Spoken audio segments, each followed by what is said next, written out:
Well, I'm going to go ahead and jump into the sermon this morning for us, and we are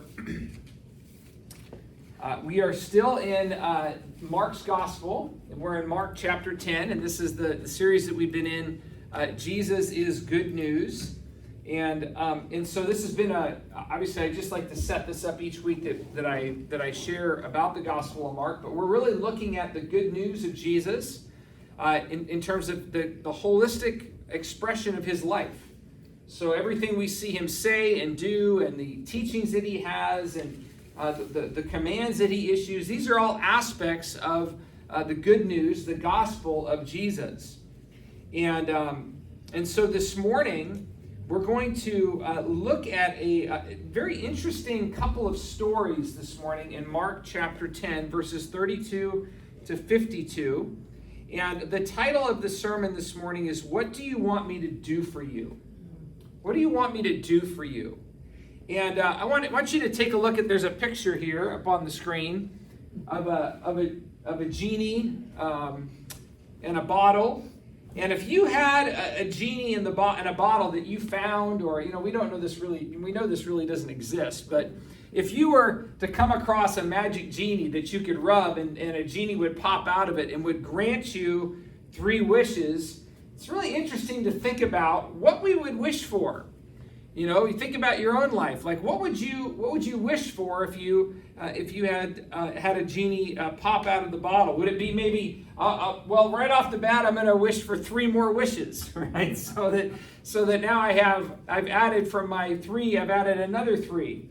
And so now I have 5 more wishes, because one of the wishes was to get more wishes.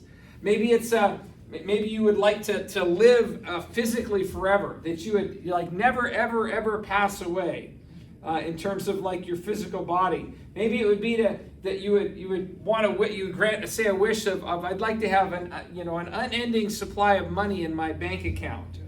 How you answer this question might tell you a lot about your own values, like what's important to you. It's kind of an interesting question because it really digs at what's most important that you would ask for, you would desire for most in your life if you were given this opportunity. And this morning we're going to look at a couple of stories where Jesus is asking this kind of question.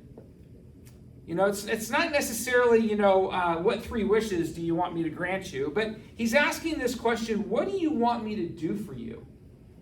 And he's going to get 2 very different answers when he asks that question. Okay, so I want to look at these 2 stories. So Mark chapter 10, starting at verse 32, and I'm going to read a couple of verses here, 32 to 34. It said, and this will be up on your screen. They were on their way up to Jerusalem with Jesus leading the way, and the disciples were astonished, while those who followed were afraid. Again, he took his 12 aside, and he told them what was going to happen to him. So they're on their way to Jerusalem.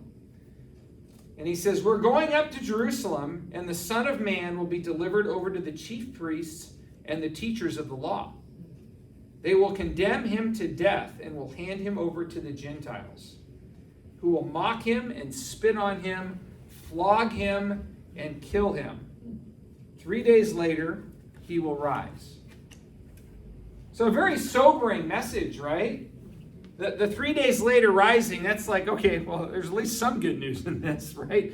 But everything preceding that last one simple sentence there is really very sobering, very bad, kind of, you would say, obviously bad news. Really bad things are about to happen to Jesus. And Jesus is informing them, his closest followers, that he's on this road to Jerusalem. He's actually beginning the ascent to walk to his torture and to his death. And it says that his disciples are astonished. People that are following are afraid of what is about to happen. This had to have been a very tough message to receive. But maybe not such a tough message for 2 of his disciples, James and John, because look at what happens after they all received this bad news. This is the context. This was the context of the bad news that was just shared. Look at what James and John say, starting at verse 35. Then James and John, the sons of Zebedee, came to him. Teacher, they said, We want you to do for us whatever we ask. Wow. That's right. That's what I wrote in my notes. Wow, the arrogance. Yeah. Linda's looking at me with that wow. Really? I'm not sure the tone, what their tone of their request was. I wasn't in there listening to the tone in which they communicated this. But it doesn't come across right, does it? No, it's self-serving. You're a genie. Grant us 3 wishes. You're on your way to Jerusalem to die. Okay, this is the time. Well, we want you to do something for us. And Jesus obliges their conversation. Look at what he says. What do you want me to do for you? They replied, let one of us sit at your right and the other at your left in your glory. Wow, again, another astonishing request. What kind of request is this? Jesus has just told them that he was walking to his death, and all these guys can think about is, what are we going to get out of it? What are we going to get out of this tragic end, apparently, to our 3 years of walking with Jesus? They respond to Jesus' question, what do you want me to do for you, with a request, and Linda mentioned it just a minute ago, a request for power, a request for importance, a request for recognition, a very self-centered request. And likely, if we're honest with ourselves, maybe not this same request, but the bedrock, the foundation of that request being power, importance, recognition, self-centeredness is a lot of, if we're honest, a lot of what our initial knee-jerk reactions are if we were confronted with the genie in the bottle wanting to grant us 3 wishes. We would think a lot probably about ourself and what we can do to make our lives better, we think. And so this is how they respond. Jesus then follows up and he says, you do not know what you're asking.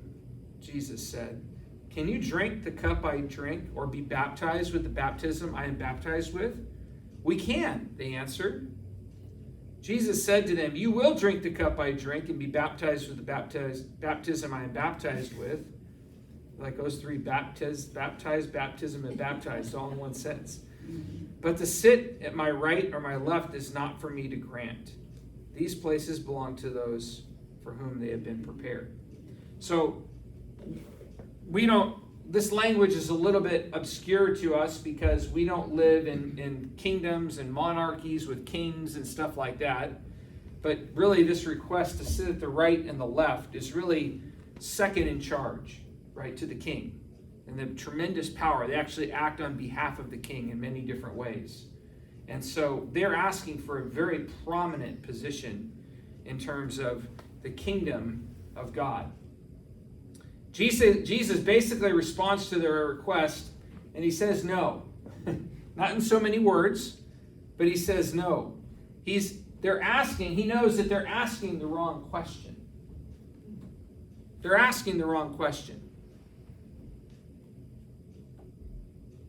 It says later, or goes on, and it says, when the 10 heard about this, they became indignant with James and John. Now, when I first saw this passage, without looking at it fully within the whole context, I had assumed that the other 10 were indignant and annoyed because in some ways they were probably like, why do you get to ask that? I was wanting to ask that, right?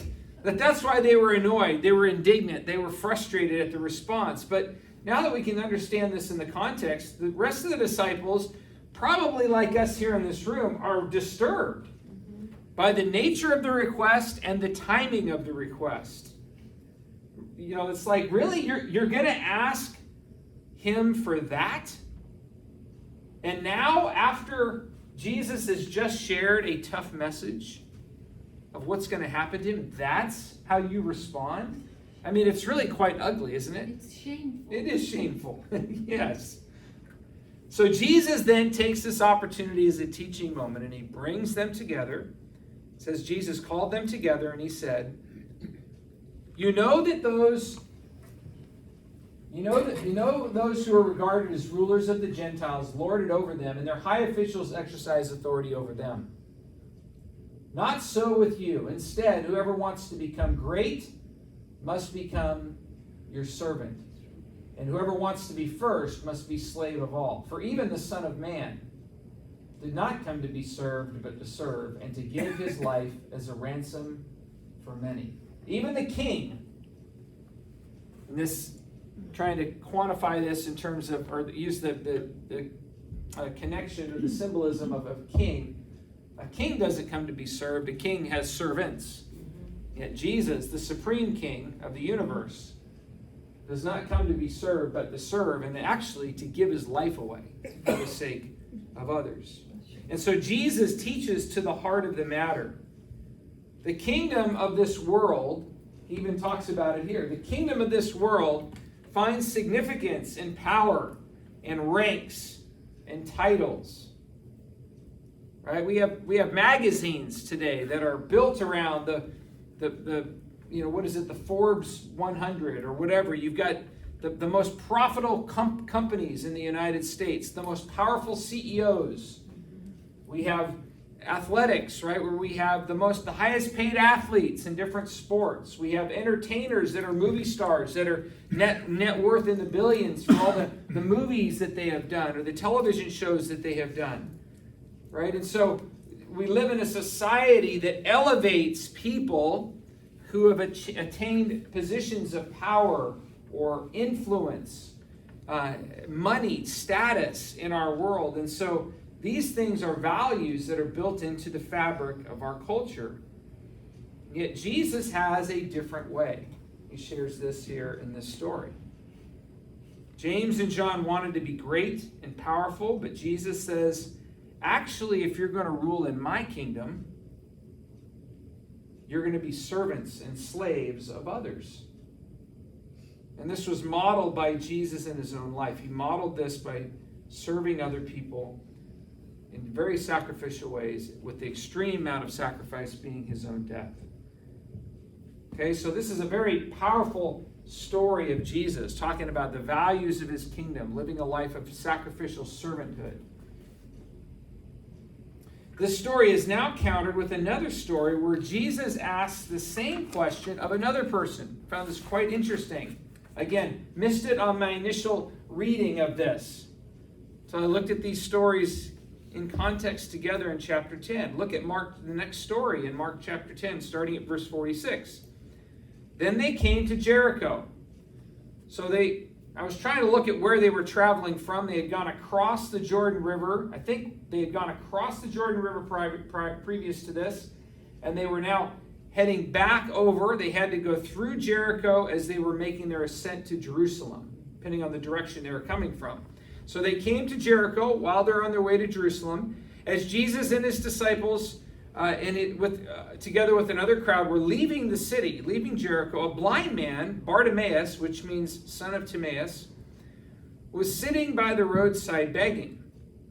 When he heard it was Jesus of Nazareth, he began to shout, "Jesus, Son of David, have mercy on me." Many rebuked him and told him to be quiet, but he shouted all the more, "Son of David, have mercy on me." Jesus stopped and said, "Call him." Basically, bring him over to me. And so they called the blind man, "Cheer up, on your feet, Jesus is calling you." So throwing his cloak aside, he jumped to his feet and he came to Jesus. Here it is again, same question. "What do you want me to do for you?" Jesus asked him. The blind man said, "Rabbi, I want to see." "Go," said Jesus, "your faith has healed you." Immediately he received his sight and followed Jesus along the road. So in this story, we see Jesus offer the same question to someone else who calls out to Jesus. For James and John, Jesus asked this question, and they make the statement, actually it started by them making the statement that they wanted Jesus to do anything that they asked him to do. And he says, "Well, what do you want me to do for you?" For this man, he's calling out to have Jesus have mercy upon him. He says there in the very beginning, even before Jesus asks him the question, "Jesus, Son of David, have mercy on me." Juxtaposed with, "Jesus, we want you to do whatever we ask you to do." This guy is saying, "Jesus, have mercy on me." both having requests. Jesus has the man brought to him and asks him the important question, what do you want me to do for you? Which is a little bit comical, because this guy's blind. Probably, he didn't say this to Jesus, but probably maybe inside of his mind, he's thinking, isn't it obvious what I need you to do for me? I'm blind, I can't see.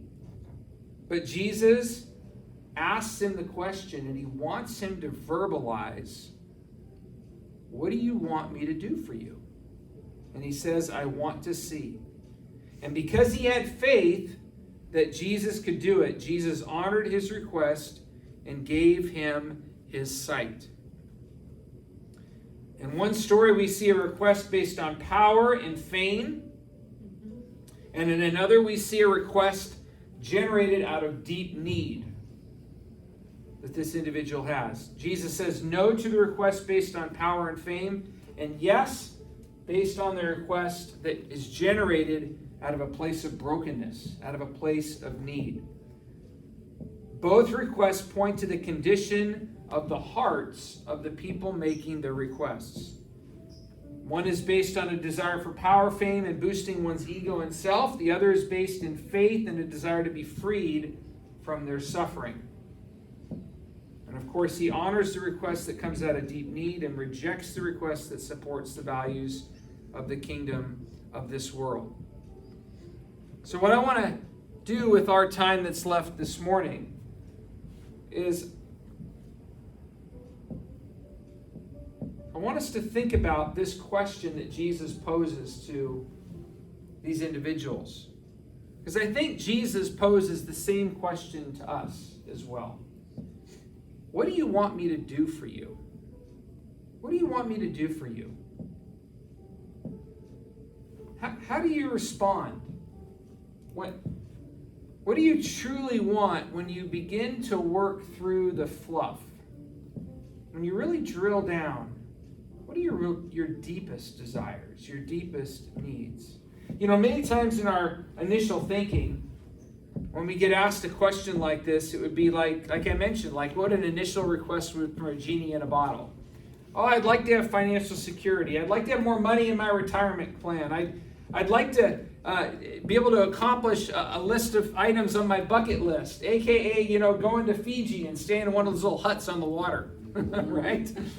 Can I do that, please? That's what I want. That's kind of our first layer of thinking. Maybe some of those fun things that we'd like to do that we haven't yet had a chance to do in this world so far, right? Or if we drill down to a second layer, we might say, well, yeah, that's kind of nice, but I probably shouldn't be so self-oriented when I think about this request. So it may change a little bit to be, well, I really want to live a long life that's disease-free and is healthy. I want my kids to make good choices. I want to make good choices. I want to live well. I want you to heal me or heal those that are close to me that are struggling physically. And those are also requests and desires as we dig down maybe to a second level. But I want to suggest that there's also a third layer of digging here. If we dig down even further beyond this and answer this question, it's almost like Jesus asked the question. He says, what do you want me to do for you? And we respond with the initial first layer. Okay, what do you really want me to do for you? It's like, oh, yeah, well, I want you to take care of my family or, to heal my friend or, oh, okay, but what do you really, really want me to do for you? You get down to a third layer and you might say things like this. I want to experience your peace and comfort as I navigate the challenges and difficulties of life. I want to be filled daily by your Spirit. I want to see the world the way you do. I want to respond to others the way that you do. I want to live a life of contentment with what I have and be at peace with those around me. I want to have the fruits of the Spirit more relevant or more apparent in my life on a consistent basis. I want to see and experience your presence in my life each day and each moment of the day. I want to live a life of thanksgiving and gratitude. See, as we drill down even further, we might get closer and closer to what our truest desires are. And I think Jesus asks us all to respond to this question. And don't see the things that we just talked about as in those three different layers, right? It's bad. I mean, we have natural desires. I'll be honest. Yeah, I would love, one of my bucket list things is to take my wife to Fiji one day. Go stay on one of those little huts right on the water. Love to go do that at one point. These aren't bad desires, right? Jesus cares about us, right? And he has blessed us, and he has poured his life into us. But we want to think truly as we work our way through this question. What do we really want you to do for us? And so what I want to do with our time this morning, I want to give just a little bit of time here. I realized my sermon was 21 minutes. Well, that's probably the quickest sermon I've ever done. I want to take, everybody has a bulletin, or if you don't have a bulletin, raise your hand and I'll get you one. But inside, in the bulletin, there's our basic sermon notes here. And what I want to encourage you to do for the next few minutes or so, is I want you to take a moment, and this is one of the gifts of doing this like in a service, because there's nothing else that you're being asked to do right now. This time has been set aside for you and for this particular activity. So if you're at home as well, Clark and Justin and Paula, if you're at home, grab a piece of paper and take a few moments and write at the top, what do you want me to do for you? / Jesus. It's Jesus asking you that question, okay? Oh, that's what I was going to get. There you go. Why don't you take that and just pass it around. Sure. Take some time to answer that question. Jesus asking you, what do you want me to do for you? Be mindful of the nature of your requests. And don't be afraid to write down what comes to your mind. Don't look at it and say, well, that's not spiritual enough, or that's too selfish. Just write it down. What are the things that you're asking Jesus to do for you? And then after a few minutes of time, we'll come back together and I'll say a couple things as we wrap up. Okay? Anybody else need a pen or a bulletin?